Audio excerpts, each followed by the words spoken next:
Paolo at Kim, parang mag-asawa na. Puring-puri ng mga netizen ang relasyon ni na Paolo at Kim Chu dahil habang tumatagal ay lalo pa itong tumitibay. Komento nga nila, parang mag-asawa na raw ang dalawa. Makikita naman sa kani-kanilang Instagram post ang journey ng kanilang relasyon habang tumatagal umano ay paunti-unti na nilalantad. Sa latest Instagram post ni Paolo ay makikita ang picture kung saan kasama si Kim.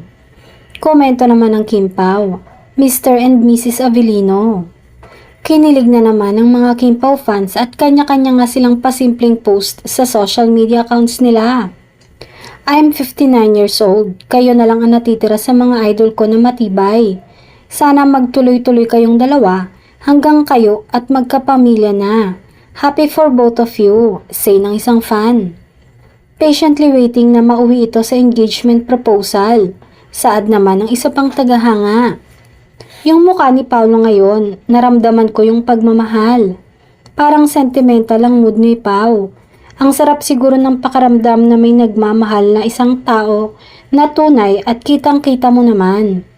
Samantala, kitang-kita naman talaga sa dalawa ang contentment and happiness kapag magkasama. Maging ang mga netizen ay feeling na talagang magtutuloy-tuloy na ito sa kasalan.